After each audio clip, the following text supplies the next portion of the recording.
that's, to the ego, sin is death, and atonement is achieved through murder. So it thinks that it can make something atone by murdering it. Which is, I can't even imagine, because I don't think that I think like that, in my egoic mind. But no, you imagine it like this. The ego looks at the world and says there's a bunch of problems here. Since they're quote-unquote sins, they can't really be solved. It's just too hard to get that person. I'm going to change that person, that situation, and I'm going to massage this, I'm going to massage that, I'm going to take care of this. So get rid of it. So you just start getting rid of the big problems, and then you're left with a bunch of little problems. And then the ego looks at it and goes, well, still problems. They're little, but still problems, so let's get rid of the little problems. This goes on and on and on until the last problem is me. Yeah. And then I kill myself. And that's why the ego's way of solving this is ultimately nihilism. It's annihilation of everything that exists. That it will never tell you that that's the strategy. Now, what forms does it take? Separation from those people. Yeah, since I can't get rid of all those boneheads over there, I can't change them all, I'll just put a wall between me and them.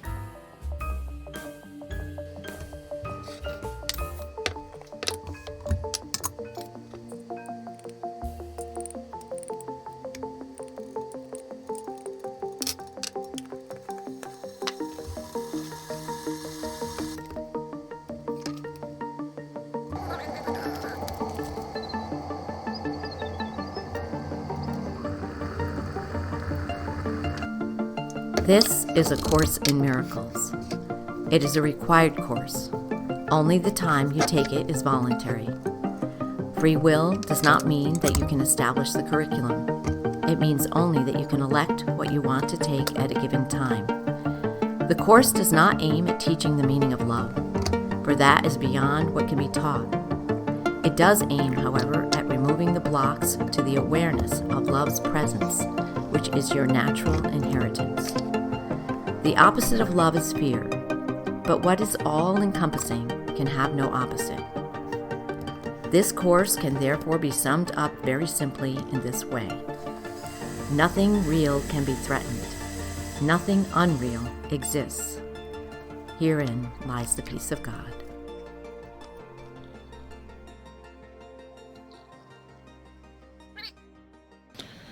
So that's that, and then what? Can we go on the belief in the body? The belief the body is valuable for what it offers.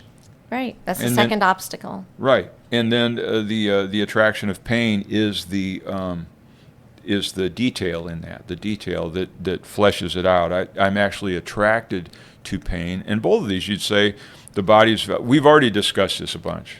That the body is valuable for what it can offer. Right. And some of my notes are the body offers proofs.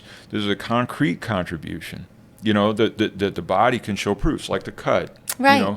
The body is a great, it's like a carbon. It's like you look at it and go, what did he say? You see the carbon paper. The body offers permanent records for abuses, attacks, victories, everything. Mm-hmm. Ultimately, it's always an attack. Right. Ultimately.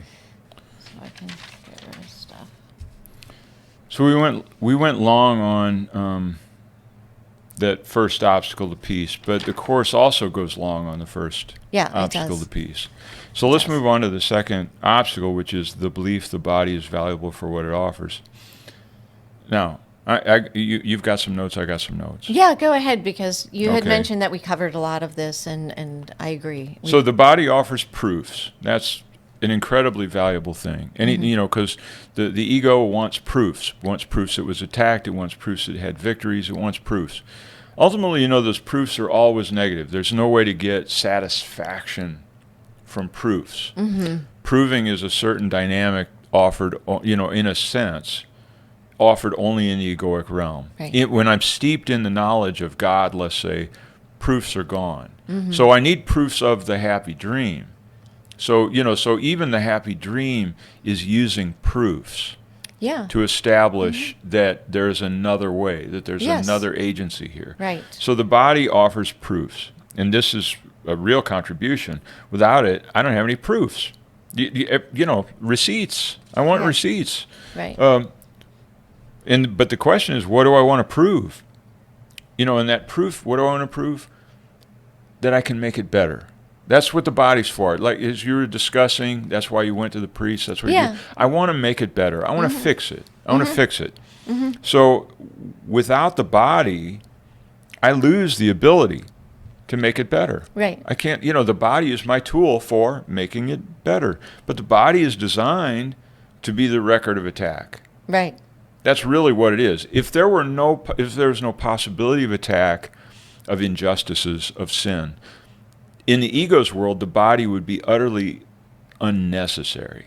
If there were no possibility, the whole reason for the body is for sin to leave footprints, for attack, wounding, illness, the reasons for fear to leave footprints on the body. That is what the ego mind. That's what the ego mind requires. Requires the body for. That's this mycelium we were discussing. The mycelium of guilt requires that. Right.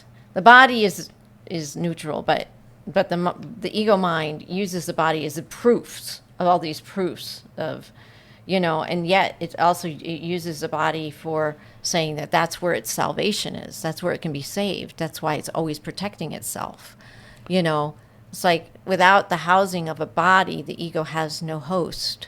So it's going to say, it's the ego mind is always going to be on the protection and defending its sovereign state, which is this body. Now, logically, you can just logically understand that the body being valuable for what it offers. You can logically get to, well, there's some problems with that, and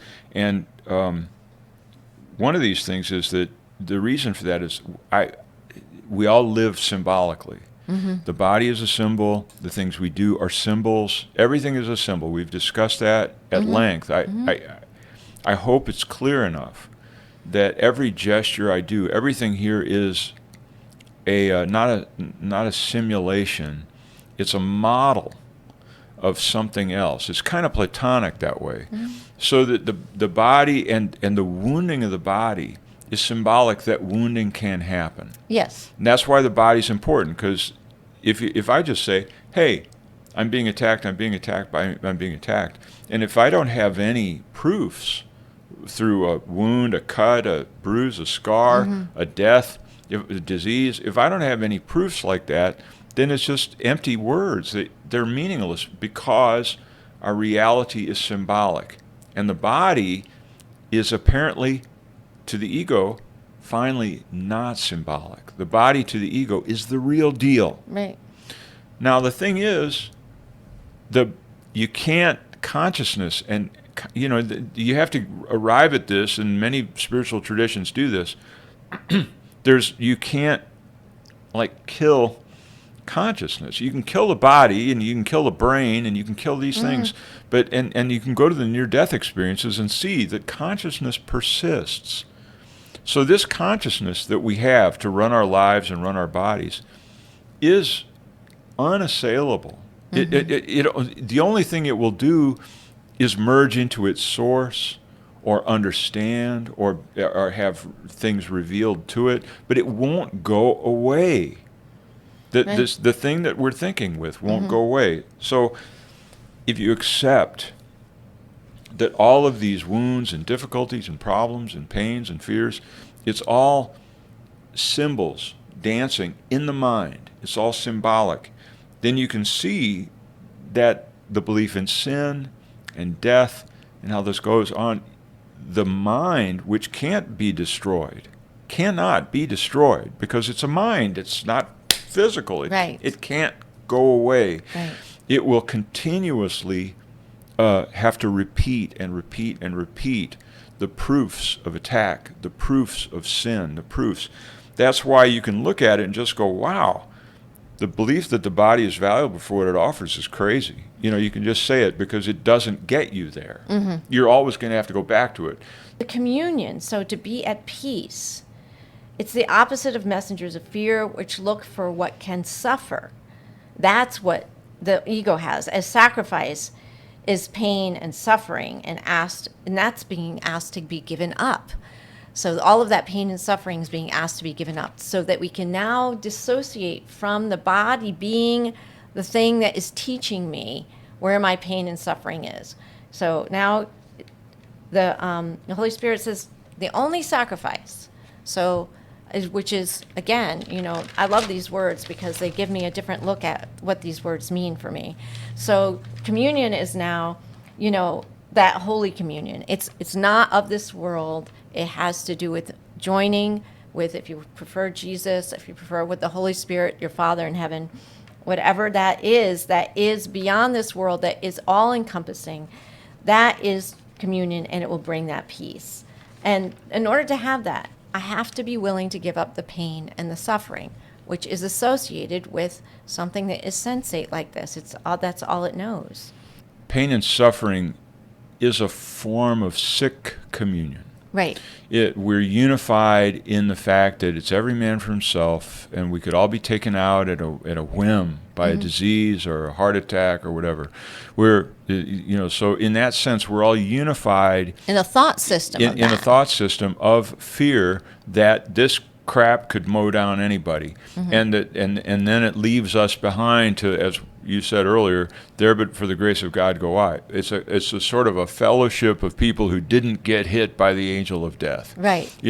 So that's the kind of, it's a sort of a sick communion, and where people bow their heads in prayer because they're under attack. Right? That's the kind of communion it is. And it's saying, give up the attack, give up the fear, give up the sin and death. Now, the only way you can give it up is through the communion. Right? You can't give it up to get the communion. The communion itself is the giving up. Right. Because that's where you start to see that the communion is, instead of my brothers being proofs that the angel of death missed me, but it hit them. That's what the brothers are for right now, the way we're set up in the ego mycelium. Right. When I give that up, I'm looking for the witness that the brother is a testimony that we're together in this. We're together in the grace of God. That's what unifies us, not suffering and death. Right. And the proofs are there. As I give up this attraction to the pain and the suffering, The pain and suffering and the attraction of guilt, all these things, they do create these silos of separation. Yes. If I'm willing to say I want out of this silo of separation, I'm tired of this isolation of being caught in my place, that releases this, what is a metaphysical reality of the way this place is built, a metaphysical reality based on you and I are not separate. You and I are not separate. Right. We're not separated in time. We're not separated in space. And that's the power of the unified God or the unified sonship, and it's released. It's released to act in our lives, but it can only be released if you get rid of the silos. Right. So I put sort of things that I must desire. I said I must tell myself that I want communion and not the feast of fear. I want salvation, not the pain of guilt. I want my Father, not a mound of clay, to be my home. So those were like 3 desires that I have to be. To me, I liked making the list just because if I want communion, then I need to give up this feast of fear. If I want salvation, I have to be able to say not pain and guilt. If I want the union with my Father, also, or have my Father to be at my beck and call, I have to know that I'm not a little mound of clay, so that my Father has a home. Now, okay, so let's talk about the attraction of pain. Now, you'd say, why? I want to be pain-free. Why would I want pain? Why would I want pain in any form? It's, again, back to this. Pain is the registering of those proofs on the body, on the body-mind. The pain of a relationship gone awry, the pain of people attacking me. And also, like I said, that which is its opposite, which we call rejection, ends up being an actual attraction, because that which you have energy on actually ends up causing the reflection of attraction. So that which I cast out and say, no, not that, that won't happen to me. I can't tell you how many times I would say that at different times in my life, and those things happened.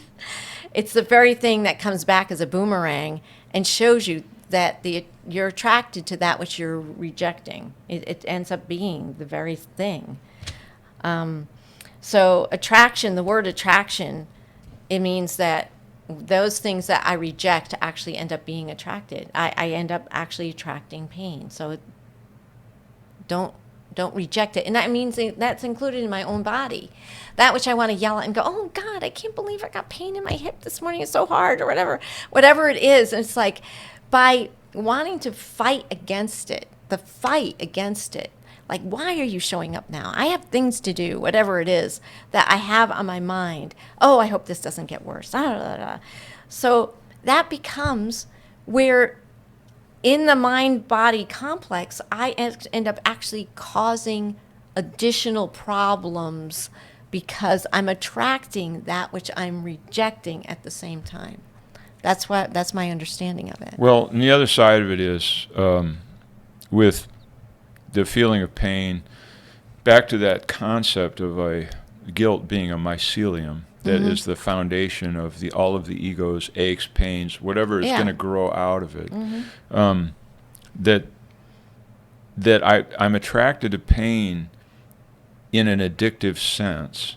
Like a moth doesn't say to itself, hey, I want to buzz around that yellow light at the outhouse. You know, I mean, it just until does I just die. It does it. It just goes to it. Right. So what we call instincts or reactions or subconscious urges are that is that moth drawn by things that it's unaware of.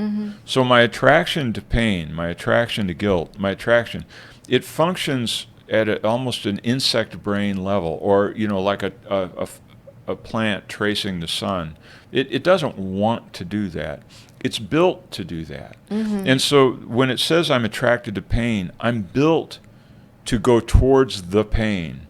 And there's a sort of a pinch me to see I'm alive quality to it. And so if I go to the pain, in that example that you gave of the choir situation, yes, if you go into it, you realize I want to, as the U.S. military, I want to drop enough bombs to have a peaceful world. Yeah. I want to kill enough people so that you can't kill anybody anymore. I want to do what I've always done in the past until it accomplishes what it never has accomplished. Right. That's what we do. And in the same and that way... causes pain. In the same way, so that your thing about the hip... You might genuinely say, I'm tired of the hip. I don't, the hip pain. I don't have any need of this hip pain anymore. That's gone. No, I'm saying you might go into that and say, I'm all finished with that. But the other desires for pain in your life, to be able to blame somebody for your problem, and that functions in ways that are quite surprising. Right. The way they come up. Right. It's going to go, because we're not localized that way. We're generalized across. That's why the Course in Miracles emphasizes you embrace the whole correction, the whole thing, and all of its manifestations everywhere in your life. You have to take the whole thing, because if you pick and choose and you say, I'm ready for my hip pain to be gone, but I still have these other petty grievances with people or situations or whatever. No, pain won't go away. Right. Because you're operating in the mycelium of the ego's ego's world. Life-giving nightmare. Yeah. Or death-giving. Death-giving, death-dealing nightmare, whatever it is. Yeah. It's impossible to seek pleasure through the body and not find pain. Whatever fear directs the body to do is the proof of sin, and pain equals pleasure. Okay, let's live with that for just a second. The pleasure-pain cycle. That might be obvious to people, but the scam of it is that I believe honestly that the pain that I experience is a stupid mistake, and I can always fix it. And if I fix all those problems, then I can have nothing but pleasure. I mean, everything will be happy because I've taken care of all those stupid mistakes. Right. The nature of chasing a body that brings me joy, a body that brings me happiness. The nature of looking for proofs for happiness in the body, I will experience pain and suffering in the body. They're linked together. Right.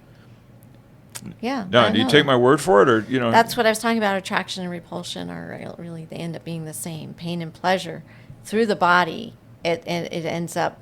It ends up being that, and that the body. I wrote that the body transmits feelings. I want it. It receives and sends messages that it is given. So the sender and receiver are the same. So the thing of it is that who am I listening to, the ego or the Holy Spirit? So if I'm listening to the Holy Spirit working through me, then I'm going to have a different outcome, a different experience in my life than if I'm listening to the ego in that particular right. Good enough. circumstance. So can we go on to the attraction of death? Yeah. Okay.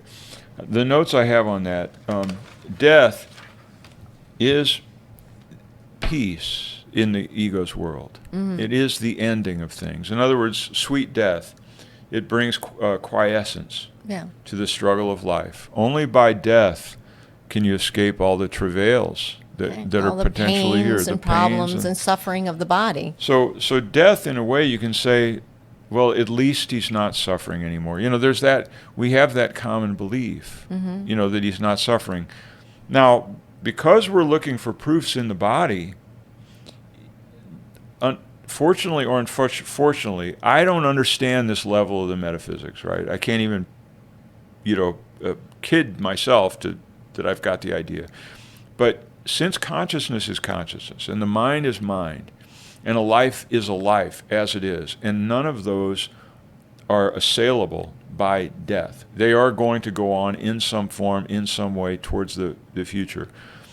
Just because my suffering has ended in a physical body, just because it's ended, because that body is no longer registering pain, you can hook it up to the things, it doesn't mean that the patterns in the mind that go forward are not going to just reproduce those aches and pains one way or another as soon as it enters into the mycelium of the ego's world. In other words, rebirth. It enters back into this world somehow. Now, if you don't believe in rebirth, then you have to contend with purgatory. Some purification ritual on the other, one way or another. No one believes that you can live a horrible, tormented, pain-filled life, kill yourself, and get off scot-free. Right. It's not like you're going to be playing harps in heaven after tortured life, because it's lessons we're after. We're going somewhere here. It's not like God's reward. It's to remember who and what we really are. It's not. Right. That's the ultimate thing. And once we remember that, you remember that you've never left the source, which is God. So death can't kill that process. No, death cannot kill that process. Not ever. There's no way out of that cycle. There's no escape other than to say the resurrection is the symbol that you cannot kill God. You cannot even kill the body. Okay, you can't. You can make it cessation. You can eliminate the body's function as something that gives you messages. That's a communication device. You can eliminate its function here and now, like that. But in this realm that we're in, it functions with these bodies, whether that body is an oak tree or my own physical body or a squirrel or whatever. This whole world functions, that mycelium gives birth to these forms. And so there's as long as I'm playing in that realm of this world, and I would say that it's necessary, as you said, for God to know himself, or for me to know God, however you want to couch those ideas, this band of reality, of development and movement, of learning, is part of the game, part of the thing. A part of me isn't in it. Right. A part of me is not in it, but a part of me is in it. Yeah. Yeah. Well, I mean, the mind that sleeps even at night, that has dreams and everything else, hasn't left its source. It's an entirely different realm of you could call it a different dimension that we enter into in our, quote, sleep time with the physical body. It's nothing like those worlds that we occupy with our mind that seem real when you remember your dreams are as illusory as this world is, where the whole mind has never been changed. Just like the body that went to bed at night is no different than the body that wakes up in the morning. It's the same one. It just had this other realm that it went to. It went to this other dimension. When we wake up, we think we're awake, and actually we're in just a dimensional shift that still is not the truth. And yet it will be used while I occupy a body to lead me to the truth, if that's what I want to use the body for. In that sense, the body is completely neutral. Completely neutral.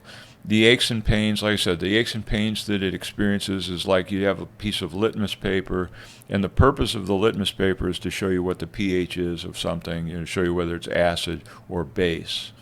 The body, using pain, what we call a pain-pleasure cycle, it's only registering this kind of thing that you might say is like an acid versus base. Is it feeling good? The litmus doesn't feel whether or not it's acid or base. It's just being used as an instrument for a expression of something to get information from, I guess. Right. So the body doesn't.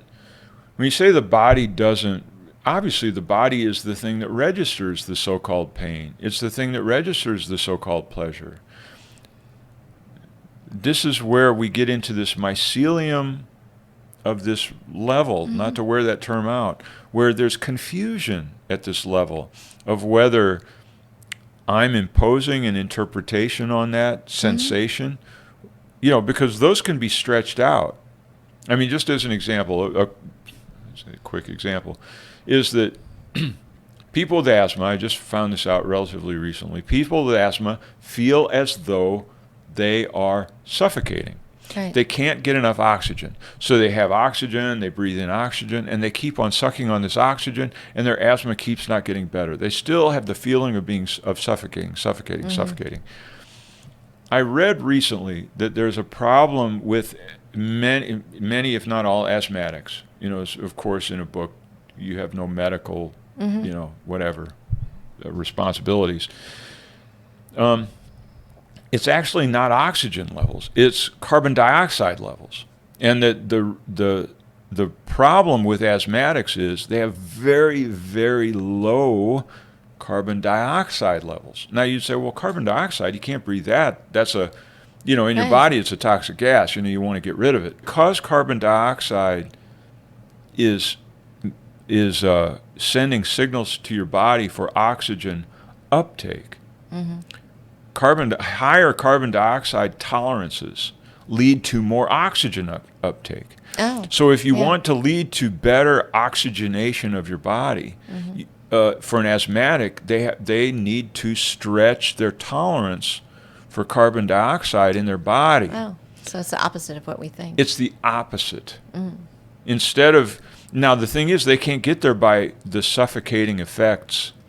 And so that there's be in a panic. They'll just totally right. No, there's a guy who does a therapy of where they just take a big dose of whatever 30% carbon dioxide, and it sends the person into a panic, right? Because suddenly the body is saying we're suffocating here. We're suffocating here. The person is bringing in the suffocation. That's an interpretation I have of my carbon dioxide levels, and that can be stretched. So free divers have an extreme tolerance of carbon dioxide in their bloodstream. Oh, okay. That's how they can hold their breath for 15 minutes. Yeah. The body is neutral. It sends interpretation. An asthmatic is getting the message from carbon dioxide that it is suffocating. A free diver doesn't get the same messaging. The free diver has learned to tolerate that level. It's not so the mind of the free diver has learned to manage carbon dioxide. The mind of the asthmatic has not learned to manage carbon dioxide. It's about the mind. It's not the body's problem. Does that make sense? Yeah. So that's what I'm saying there, is the body as neutral. You understand ways, because you say, well, the body's neutral. Well, I feel extreme pain in this or that situation. Yeah. Those are all very, very subjective. You have very different subjective reactions to the world at large than I do. Right. No one can die unless he chooses death. This has to be talking about a broader terminology. Do you have a thought on it? Well, Because I definitely do. okay, yeah. Go ahead and explain what your thoughts are on that. Rudolf Steiner talks about this a lot. Uh-huh. Death as an idea, death as a symbol. Mm-hmm. Now, death as the hooded figure with the scythe that's going to take you out. Right. It's fearsome, and it evokes fear. So if you choose to have a relationship with Yama, or you choose to have a relationship with the dark figure with the hood, then you will anticipate that interaction, and you will fear that interaction because it's taking you away from a life that you value. It's all very, very symbolic. But if I'm fully aware that the body is irrelevant to health or sickness, the body is irrelevant to health or sickness. The body is a communication device by which I learn and grow and change. Okay. That so-called meeting of Yama, or meeting the scythe, the figure with the scythe, is my meeting with another level of growth, understanding, development. It's not taking me out. Right. And in that sense, and there is actually no death, but my belief in death will have me go through what appears to be a death cycle, including, the senses being all messed up, or I can't do things the way I used to, or whatever it is. And so when I'm choosing death,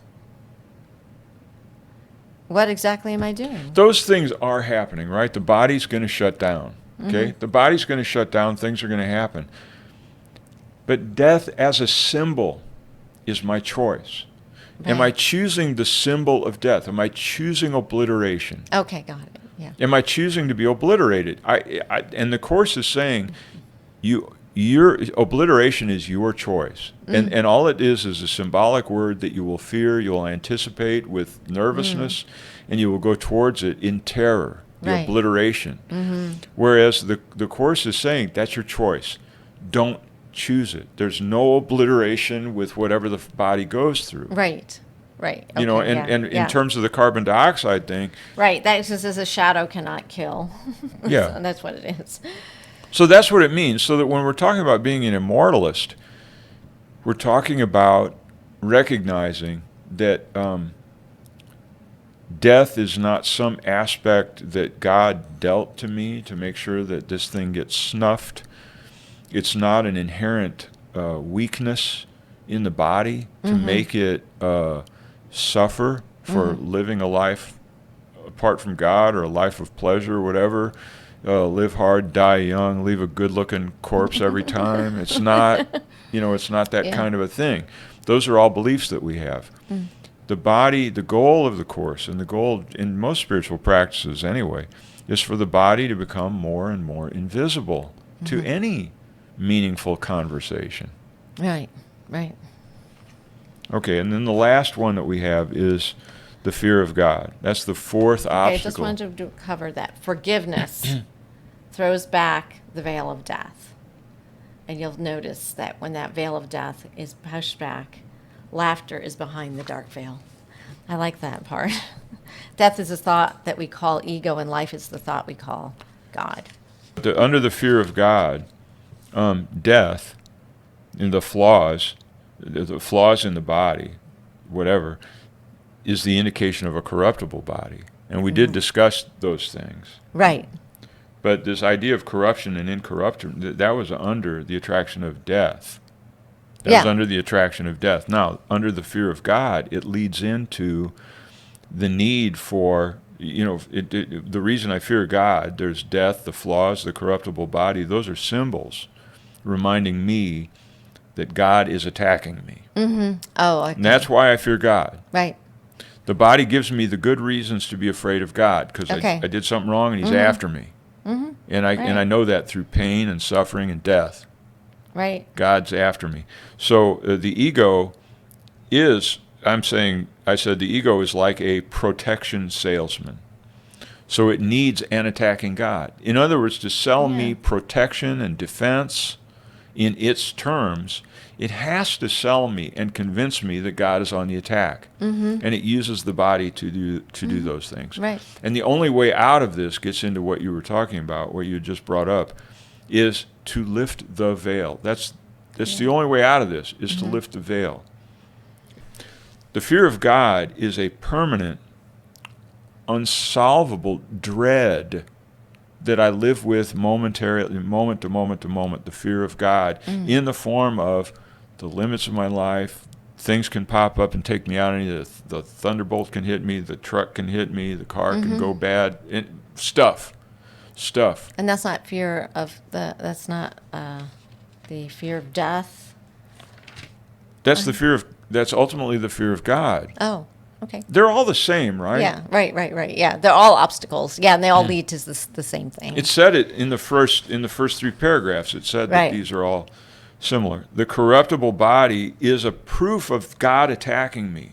It justifies my fear. It justifies the urge to protect myself through isolation and even anger, all these things. That very fear of God, masquerading as a fear of death, masquerading as... right. It was all of it. Masquerading as thinking the body's going to be a solver of something. Yeah, salvation. Masquerading as the desire to get rid of peace, whatever it is, in whatever forms those take. It's all the fear of God. It's all ultimately the fear of a limitless, boundaryless, timeless space, which is so other to what I'm familiar to, and that's my addiction to this. It's called abhinivesha in yoga. I'm addicted to the physical form. Right. And so the fear of God is a necessary component of that. So the only way out of this, that the Course is saying, is lifting the veil. Those fears of God, the fear of what this is, the fear of the mycelium of the ego, the fear of it. Yeah. The fear of that has to be lifted. I have to lift up that mycelium and look underneath it. Those are the dark clouds. Yeah, the dark clouds. That reveal the other way. Yes. Which is the Holy Spirit. Right. You, more or less, it's my paraphrase, you are in this dialogue right now, you and I. We're all listening to this because we chose to have this other way. Right. That's the only reason to be here. It's not that entertaining on the surface. It's not that entertaining, but we're here to find some direction in living this life that is to find this alternative way that doesn't have the fear, doesn't have the anxiety, doesn't have this, and it does have miracles, and there is the potential of the happy dream. Right. That's why we are here. So this lifting of the veil, finally picking up the mycelium of the ego's structure, that's the last thing that has to be done. Right. And we can't do it. Right. Right? Yeah, it takes the grace of God to go through the last step. It is the partnership of the Holy Spirit to lift that veil. Yeah. And the lifting of the veil, I just wrote that because when you get really close to where you're ready to have that veil lifted, it talks about that the dark veil makes it seem like the face of Christ is a leper's face. So you start to lift it up and you're like, oh, I can't look. And then it says, the bright rays of the Father's love is like streams of blood, but they fade in the blazing light. The fear to remove the veil, that's what becomes. You're frightened to look.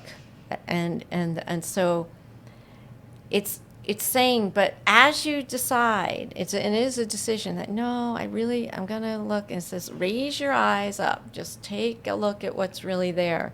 And it says, and be ready to look on terror with no fear at all. And when you first raise your eyes, you look at a brother in innocence, born in complete forgiveness of his illusions. So there's that big, full thing where forgiveness is the key. Again, it's our main function here. Forgiveness is what allows for the complete lifting of that veil. I no longer hold him or Jesus, the brother who was put on the cross, as the thing that is holding me back. That, no, I forgive them all. I've had an experience, okay, just recently, and I've talked about it in other places in the videos. I've had an experience, and it's been relatively dark, and it's the dark clouds. There's the real world below it, and you go through the dark clouds, and there's a period of blindness as you're going through it. Now, I don't feel hopeless or depressed or anything like that, but I do realize I'm in a period of recognizing there's some undoing or whatever. There's all these characteristics you go through. Unsettling. Yeah, unsettling. But I am going through something, and it's not lighthearted, okay? I mean, there's nothing particularly fun about it. It's a little bit like being on your, let's say you're lifting weights and you're doing, 30 repetitions or something, and you're like on the 5th rep and you're ready to quit, You still got 25 more to go. It's a feeling of being in something that has no good solution. And that's what it's saying, and it can lead to a terror. And that at those moments, you're vulnerable to this egoic voice. And it's only the voice, because it doesn't make you drop the process. Right. But the voice comes in and says, wow, this is going nowhere, man. This is a waste of time. It's just getting worse. It comes in and says that, and you go, well, actually, I know that's not the case. I know this is just the voice of whatever that is, of darkness or whatever you want to call it. I guess my point is to say that the Course describes this clearly, that there is a terror you go through. It's not like you just read it. Yeah, I did. Yeah. The dark veil that you're willing now the to streams lift. of blood. It's quite grody. Yeah, it's like, oh, you think you're going to lift it up and see the face of Christ, but you're so afraid. What happens is that the leper shows up, and there's these moments of, no, I really want to, but that is that dark cloud or that dark veil that finally. With the grace of God, I go through it. And I'm going to say how it happens. I'm going to say how it happens. Okay. Say how it happens. The snake and the rope. Yes. Right? I go into the barn, or I go into the garage, or I go into the room, and I see a coiled rope, and let's say it's hanging on a hook or something like that, and I see a deadly viper. I see a snake in the corner, and it goes all over my body, and I completely, I bolt, I repulse. I see the snake there, and it's an awesome sight. It is an awesome sight that terrifies me. So I run away. Somebody goes, I'll bet, I go in and I tell somebody about the experience, and they say, no, wait a second. That is a coiled rope. It's not really a snake. I put the rope. Turn on the light. No, well, we don't do that yet. Oh, yeah. We don't do that yet. Okay. We don't do that yet. I go in the garage, and let's say, I'm going to make it complicated. Let's say the light is near the coiled rope. Oh, okay. Yes, okay. And I go in. Now, I still have that feeling all over my body. And my imagination even might make me think that I'm seeing movement as I move around the rope.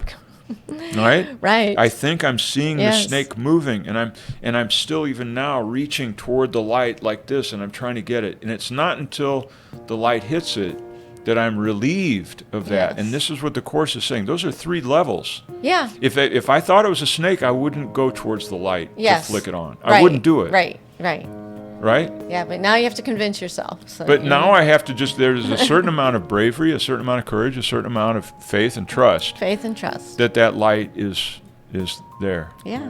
Okay. Is that good? That's good. I think that can close it. Okay, thanks. All right. We'll see what happens next. Thank you. Thank you very much.